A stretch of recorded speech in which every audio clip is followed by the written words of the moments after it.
क्योंकि स्वाभाविक रूप से जो उत्तर प्रदेश की स्थिति थी,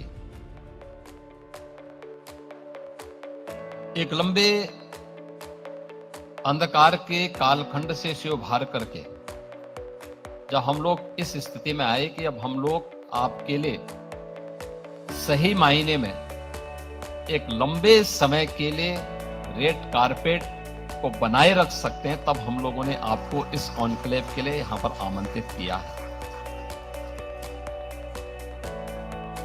और इस पहले कॉन्क्लेव के अवसर पर जब उत्तर प्रदेश ने उसके लिए इस प्रकार की तैयारियां की हैं, पूरे होमवर्क करने के बाद हम लोग यहां पर आए।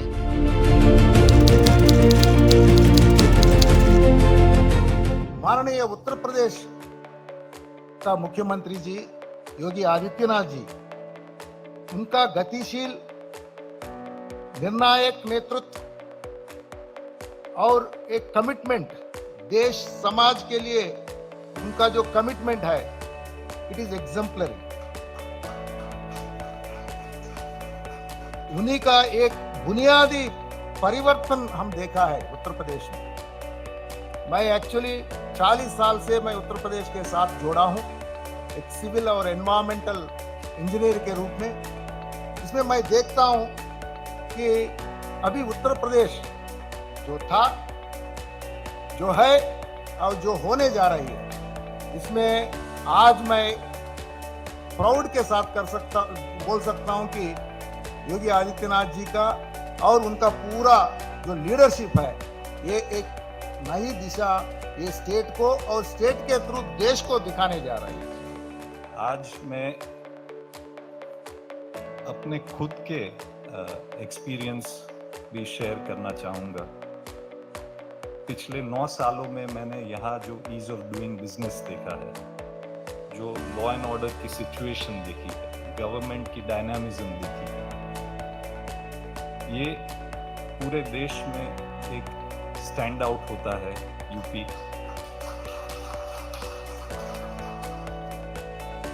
पिछले 9 सालों में 20 डिस्ट्रिक्ट्स में काम करने के बावजूद यहाँ हमने कहीं लॉ एंड ऑर्डर का कोई प्रॉब्लम नहीं फेस किया, कभी रेड टेप फेस नहीं किया।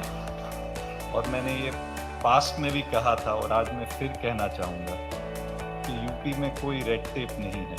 यहाँ निवेशकों के लिए सिर्फ रेड कारपेट ट्रीटमेंट है। और ये पॉसिबल हुआ है पिछले 9 सालों में योगी आदित्यनाथ जी की लीडरशिप में। इस दौरान भी मैं मेरठ जाता रहा, 2000 आपके चीफ मिनिस्टर बनने से पहले, तब भी डर कर जाते थे, मुश्किल से निकलते थे, रात को जाते ही नहीं थे।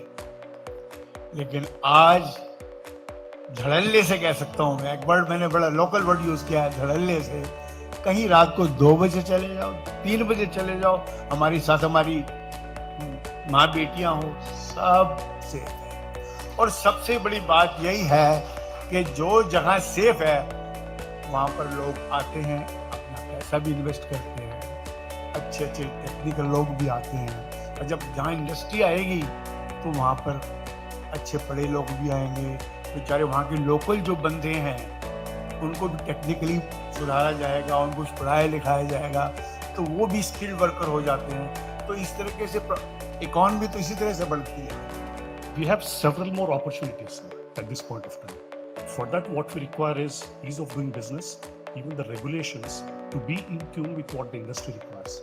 Regulations are complicated hota hai sir, because compared to other countries, it takes a lot of time to get approvals. It takes a lot of time to do the trials if you want to do, and especially because we are in the path of discovery. जो नया दवा discover करते हैं, उसके लिए there's a lot of requirement of making ease of regulation. There's a requirement to also provide infrastructure for innovation, especially in biotech area, and also the academic institutions also have to work in very close coordination. All these things are part of the policy from what we have seen, which is a very welcome step.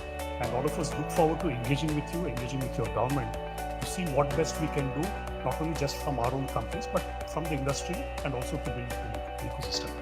Industry में बहुत opportunity है और काफ़ी area में biology के biotechnology industry भी आने की बहुत बड़ी गुंजाइश अभी है। बट सबसे बड़ी आप चीज़ कर रहे हो कि आप मेडटेक पार्क बना। हमारी कंपनी ने अभी मेडटेक में डाइवर्सिफाई किया है और हम आपके मेडटेक पार्क से डेफिनेटली जुड़ना चाहेंगे और एक्सप्लोर करना चाहेंगे क्या कुछ हम आपके मेडटेक पार्क से कर सकते हैं। I think in past, I think whenever I have interacted in last few years with Sudhir Mehta about his experience of investing in UP and the kind of what you call favorable industrial environment that you've been able to create in a very short period of time. Significant improvement in law and order so that it's among the safest part of the country today. I think makes us rethink and seriously consider setting up a manufacturing. I think we looked at the proposal for the pharma policy and the medtech device policy. I think it kind of comprehensively looks at what is required for setting up a successful industry, education, environment for skilled manpower to stay, parallelly having a quality of life for people so that it's not only attractive for them from business point of view but also from a family life point of view. So I think we would like to partner with the state in terms of growing with the state, and I am sure that under your dynamic leadership and the dynamic leadership of our Prime Minister, I think we can look forward to UP becoming one of the largest pharmaceutical manufacturing center in the country. कि माननीय मुख्यमंत्री जी के leadership में, माननीय प्रधानमंत्री जी के directions में एक जो माहौल यूपी में बना है, हमारे पास जो उसके बिल्डिंग ब्लॉक बन गए हैं इंडस्ट्रियल रेवोल्यूशन के, और एक गोल्डन फेज, गोल्डन एज जो उद्धृत हो रही है इस प्रदेश में, हम उसको महसूस कर रहे हैं। और जिस चर्चा के लिए आज हम यहाँ बैठे हैं उसके लिए जो ओपनिंग्स खुल गई हैं, it is a great day, it's a very heart warming day and truly remarkable journey of 9 years for transforming Uttar Pradesh.